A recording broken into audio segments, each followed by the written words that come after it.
Would you enjoy traveling all over America? Would you enjoy sitting on the observation platform of a modern train company with interesting people from everywhere, seeing scenic America from the Atlantic to the Pacific and from Canada to the Gulf, mountains, prairies, and cities?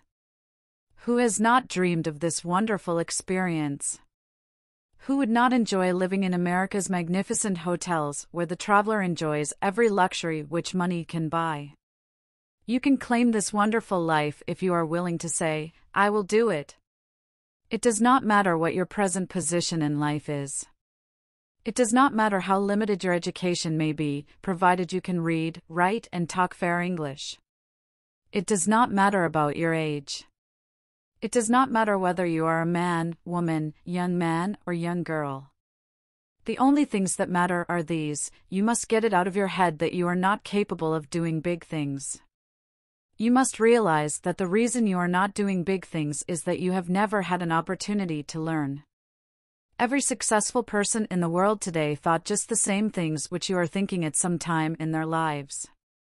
They had to learn how to. You must grit your teeth and start. Close your eyes to everything but success. The most difficult thing about being successful is making up your mind that you are going to succeed. Once you overcome that fear which haunts you, which holds you back, you will become master of yourself and the whole world can't stop you. Don't let timidity, fear, self-consciousness, or what others think rule you. You know you are capable. Surely you believe in yourself, so close your eyes to these petty obstacles and work for your own future instead of to please your present associates. Here is the plan that will give you your start on a successful career. Read it. Think while you are reading how easy it would be to explain this plan to a buyer even without practice or instructions. When we put you through our salesmanship course, you will look back at the things which now appear impossible and laugh. How very easy it all is when you once understand. And how different the whole world looks to you when you are on the road to success. The dread of facing another day of routine, which is torture, of associating with people whom you dislike, of feeling dependent upon certain people for your existence, all these thoughts vanish like magic. How pleasant it is to be prosperous and successful. What a satisfying feeling it is for a married woman to be able to help her husband bear the burden, and how wonderful it is for her to have plenty of spare money to do and buy the things she has so much wished for. And the single girl who is obliged to earn her support. Few indeed are fitted to do work that pays more than enough to barely exist upon. What dreadful thoughts hover over her! She has her choice of loneliness and poverty, or marriage at the first opportunity. Stop and look about you. Look at the girls in your circumstances who married for a home. How many of these girls are living the life you have so often dreamed you want to live? Don't stumble along blindly. Close your eyes and think of yourself 10 years from now.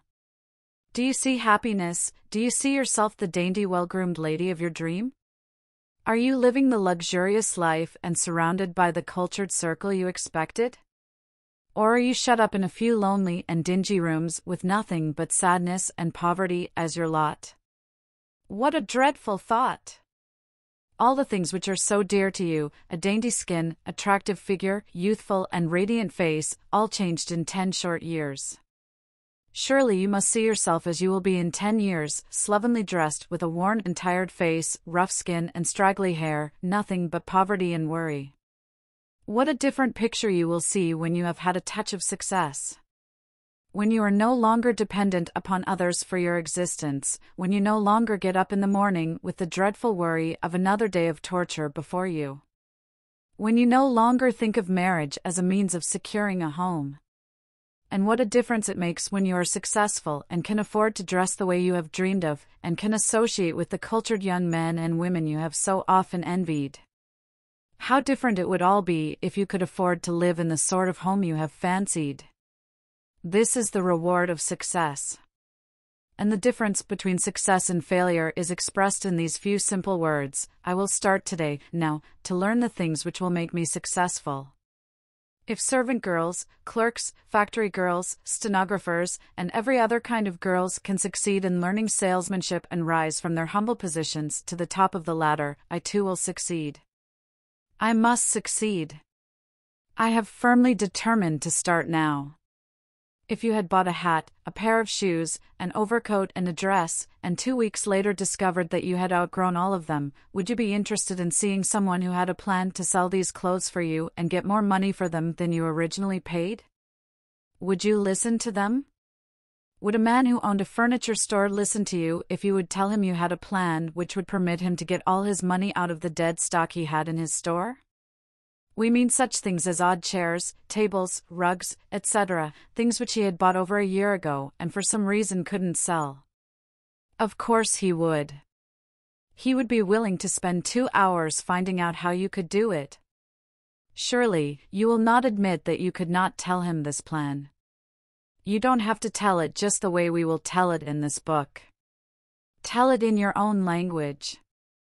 Tell it just as you would relate it to a girlfriend. The simpler your words, the more effective they are. He isn't interested in big, fancy words.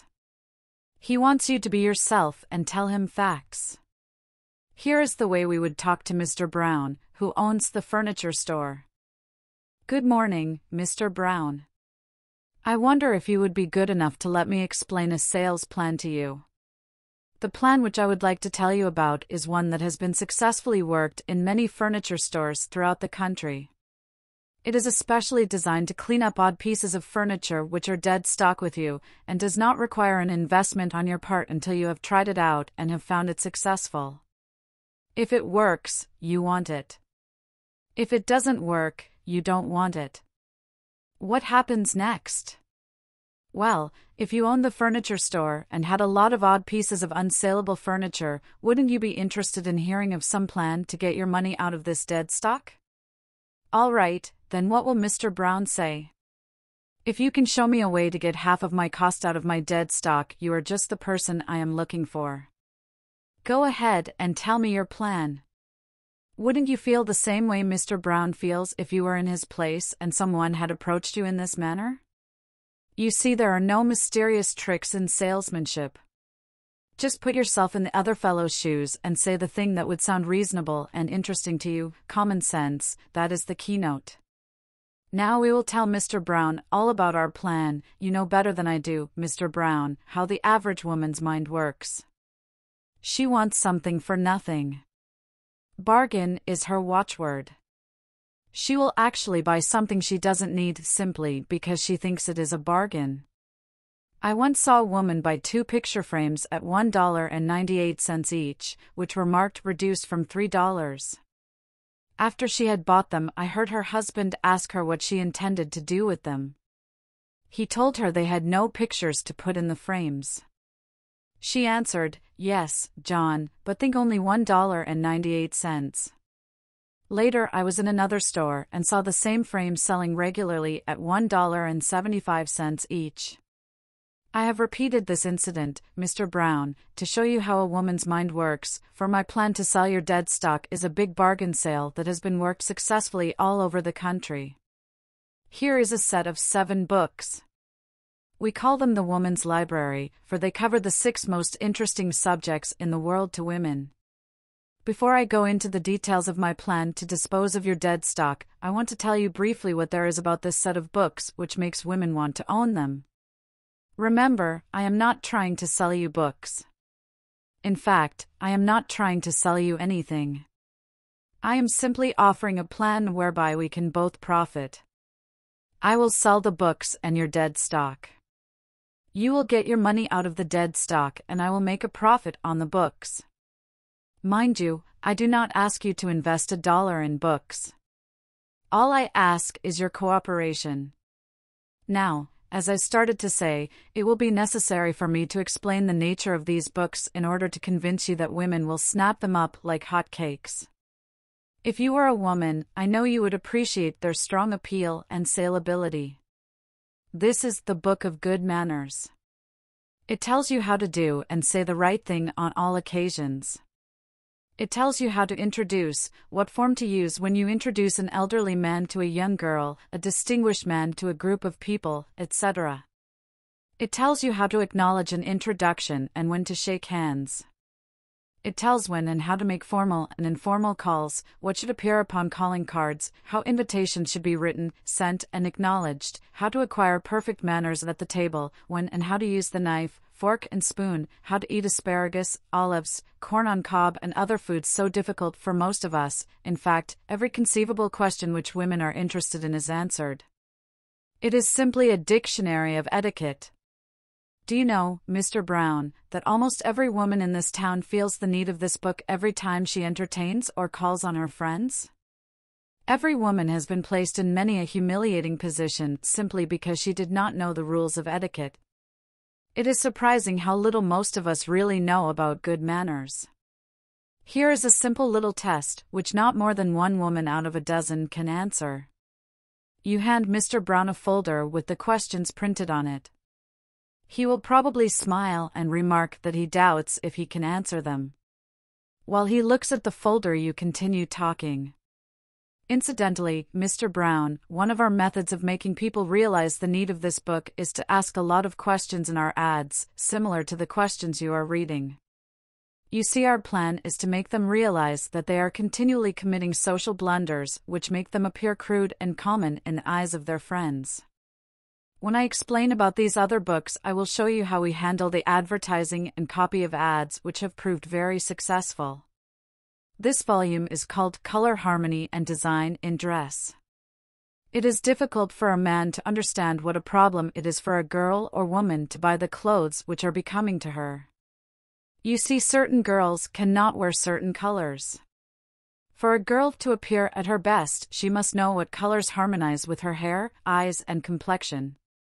If she is too stout, she must know what designs and colors will make her appear slender, and on the other hand, if she is too thin, she must know how to make herself appear in proportion. And then there are the tall ones whose problem is to decrease their height by the camouflage design and color combination, the short ones who have the problem of increasing their height. Perhaps this sounds silly to a man, but you know how vain most women are, Mr. Brown. They will spend their last penny for a box of powder or something that will make them beautiful. Of course, I am an exception, ahem. This remark will bring a smile and relieve the strain for a moment. Mr. Brown will pass a few complimentary remarks, which you will take good-naturedly, and continue. I know that you are not interested in hearing all about a woman's troubles, Mr. Brown, but as I said before, I must tell you this in order to show you how these books answer all of their problems. I am trying to impress you with the fact that the woman's library is not a collection of ordinary books. They are the only combination of their kind published, and I will wager that every woman in this town will want them if they are put before them in the right way. They are the very keys which open the door to a woman's most perplexing problems. They are to a woman's life what a furniture trade journal is to your business life. You read the trade paper because you want to keep in touch with what the best type of furniture dealer is doing and try to improve your store. It is a woman's business to be as attractive as possible, and there isn't a woman alive who wouldn't grab at the chance to find out how to become more so. You can't appreciate what a problem the average girl or woman is up against trying to buy or make clothes that magnify instead of mar her good looks. Now, this volume tells how to prepare and serve a meal. It tells just how the table should be set, where each piece of china and silver should be placed, at which side of a person you should stand when serving or removing dishes. In addition to answering hundreds of these questions, it contains menus for every occasion from simple home dinners to elaborate afternoon teas. Each menu is followed with recipes telling how to prepare each dish listed. Do you know, Mr. Brown, that not one woman out of 10 actually knows these things? Do you know that every time the average woman entertains, she is self-conscious and afraid she has committed some terrible blunder which gives her away to her friends? The last half of this volume is devoted to interior decoration. It tells how to arrange furniture and bric-a-brac to beautify the home. It tells what color draperies harmonize with certain colors in floor coverings, upholstery, and walls. In short, it tells how to plan a home that will reflect good taste and a genuine home-like atmosphere. You know how funny women are on this subject. You see it every day right here in your store when they buy furniture. How often have women displayed their total ignorance of color harmony when buying upholstered furniture from you? How often have they asked, will the blue velour upholstery on this suite match well in a room papered green? This volume is called Physical Beauty. It tells how to become beautiful, how to care for the skin, develop a good figure, remove wrinkles, double chin, freckles, and all other blemishes which mar a woman's beauty. It tells how to care for the hair, hands, and teeth. Also, home preparations, which have been used by famous beauties, are given in detail. It goes without saying that this volume touches one of the most tender spots in women. Avoided Subjects Discussed in Plain English is a book on sex. It outlines every single mystery of sex in plain English. I feel that the title of this volume speaks for itself. You know without me saying so what a strong appeal this subject carries. The Book of Culture contains a series of essays on subjects related to self-development. Here are the titles of the essays. Show him the book opened at the index page. This volume on how to make money gives a number of practical ways for the average man, woman, or girl to utilize her spare time profitably. Every aggressive woman is interested in ways and means of making money. Now, Mr. Brown, I think you will have to agree that this set of books is something every woman wants and will buy. Here is my plan for disposing of your dead stock. Suppose that you have a lot of kitchen tables, which cost you $6 each, a lot of chairs that cost you $5 each, a lot of mirrors that cost you $4 each, a lot of rugs that cost you $7 each, and a lot of pedestals that cost you $8 each. All of these are dead stock to you. Let us make up a list of the dead stock as follows: 20 kitchen tables, your cost each $6, your regular selling price $10 each. Our bargain price $9.98 each, and the woman's library given free with each table. You make the sale, collect the cash, and pay me $3 on each sale for the set of books. You will get your cost out of the tables and $1 profit on each sale after you pay me for the books. 30 chairs, your cost $5 each, your regular selling price $9 each. Our bargain price $8.98 each, and the woman's library given free with each chair. After you pay me for the set of books, you make $1 profit on the sale and get your cost out of dead stock. 25 mirrors, your cost $4 each, your regular selling price $8 each. Our bargain price $7.98, and the set of books free with each sale. You make $1 profit on each sale after you pay me for the books. 50 small rugs, your cost $7 each, your regular selling price $12 each. Our bargain price $11.98, and a set of books free with each rug. Your profit on each sale after you pay for books. 10 pedestals, your cost $8 each, your regular selling price $12.50 each. Our bargain price $12.48. You make $1.50 profit after you pay for books. Now let us see what we have done. We have turned $800 worth of dead stock into ready cash and made you $190 profit besides. We have given your customer a set of books which is worth $5 more than they paid for books, chair, and all. Will they sell? Well, Mr. Brown, as I said in the beginning, I will prove to you by actual sales that they will sell. We will sell your regular customers, and we will bring you new customers who probably would never otherwise have come to your store. I have 20 sets of these books, and am willing to come to your store and help fix up your window. We can fill your window with the chairs, tables, rugs, etc., and attach a large card stating that the woman's library will be given absolutely free with each chair. In the center of the window, we will make a big pile of the 20 sets of books with an attractive sign on them.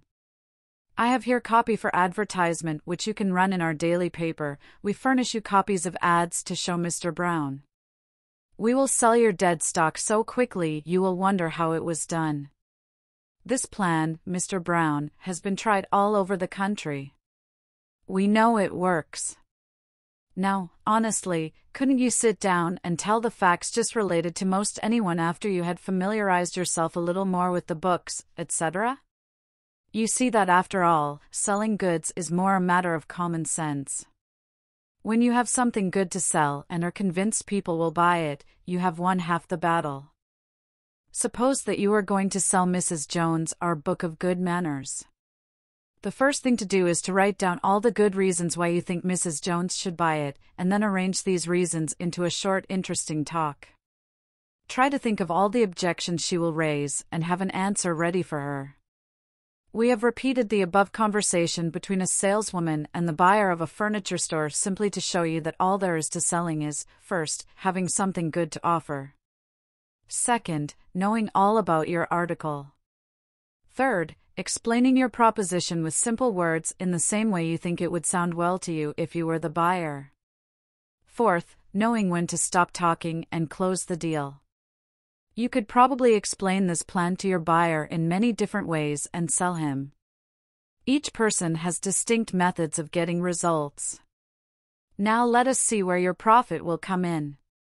Each sale made would net you $1.50 profit. Suppose 200 sales were made. You would make $300 on the one store. When you complete the sale with this store, you ask them to give you a letter recommending the plan to other stores. Each store you sell, you secure a letter of recommendation. After you secure these letters from 5 or 6 good stores, you will have no trouble in selling the best store in each city you visit. Remember, we furnish samples of advertisements to you. Each one of your customers can copy these advertisements in their daily papers. The girl or woman who is willing to study our free course in salesmanship can make from $150 to $300 for 2 or 3 days' work in each city she visits. How can you get started? What must you do to get this free course in salesmanship? We want you first to read every one of these plans. When you finish reading, we will explain how simple it is to get started. Have you ever known a crowd of girls who went around together to dances, parties, shows, etc., and then one day one of these girls was promoted to a position where she superintended a number of other girls? Did you notice any marked change in her, or in the attitude of the other girls in the crowd? You know very well you did. You know very well that something about that girl commanded more respect and more attention than any other girl in the crowd. Of course, you said a lot of things behind her back, but just the same you were only too glad to have her invite you for a walk or to a show. You never failed to mention the fact that Margaret called you up, and you went to the show with her. You might have said some nasty things about her having a swelled head, etc., but you said these things just because you envied her. What a difference this promotion has made in Margaret's life. Everyone is anxious to cater to her. When she speaks, everyone is silent. When there is a prominent or honorary office to be filled in your clubs, Margaret's is the first name mentioned. How pleasant life must be for Margaret. What a difference it makes when one is invited out to meet a young man or a set of girls, when they have all been confidently informed that Margaret is a remarkable girl. You know, she is at the head of the Smith Company and has complete charge of the entire force. Surely, you must have wished to occupy a position that would command respect. You must have dreamed of filling a position where people would look up to you and feel dependent upon you. Perhaps you have even dreamed of having your own office with your name on the door, your own bank account, 2 or 3 assistants, and a score of girls working under you. You have even thought of the thrill it would give you when your friends paid you a call at your office and saw how successful you were. Who would not be happy under these circumstances? Who would not enjoy an automobile, pretty clothes, a circle of cultured friends, and all the other luxuries which this position would offer you? If you are a 100% American girl, if you possess a drop of imagination or desire to be something more than an ordinary girl, you surely have pictured yourself managing some of the plans which we have told you about in this book. You must have seen yourself as you would appear under these new conditions. You, but an uplifted, radiant you. Yourself, but as different as the drab moth from the beautiful butterfly. For a few moments, your thoughts took you to a new and wonderful world, and then you became your ordinary self again. You thought how foolish it was for you to think for one moment about doing such a thing. How could you? You didn't even know where or how to begin such an undertaking. You didn't have any experience, nor the necessary education, and besides, it took money to start such things, and you didn't have any money. And then what would your friends think, and suppose you didn't succeed? And then you thought of everything you had read, and the things that seemed so simple to you when you read them all ran together and loomed up like a huge monster. They now appear a great, big knot, and you never could unravel it. The office, the bank account, and everything seem like a dream to you. You have allowed yourself to be carried away with a story. You are trying to live the part of the heroine. If your mind is not working about the way we have pictured it, you are indeed a remarkable girl, for 98 girls out of 100 think and act just as we have related, and this is why most girls are tied down to miserable routine work earning barely enough to exist upon. This is why girls who are capable of making their mark in the world become discouraged and think that their ability is not appreciated. What happens? Rather than continue on these meager earnings, with no prospects of advancement, they marry. And whom do they marry? They try to marry a promising young man who is making his mark in the world, but, naturally, a young man of this type is associating with a more progressive circle of friends, therefore they decide to accept the first offer that appears like a fair prospect of a home. What finally happens to these girls? Unless you can look ahead 20 years, you cannot answer this question. Ask your parents or a friend who has reached the age of 50 to make a list of 25 of their schoolmates. Ask them to tell you what has happened to them. How many of them are able to retire? How many are self-supporting? What kind of homes are they living in? How many of life's luxuries have they enjoyed? And they too were once pretty girls. They too were considered clever. They too dreamed of the same kind of future you are dreaming about. But this youthful dream never came true. They patiently waited for the opportunity which never came. The aggressive, successful young men whom they dreamed of married the Margarets who had somehow dropped their old crowd and had become favorites with prominent people. Be honest with yourself. Why should you think you are so different, that through some mysterious good fortune, everything will turn out all right for you?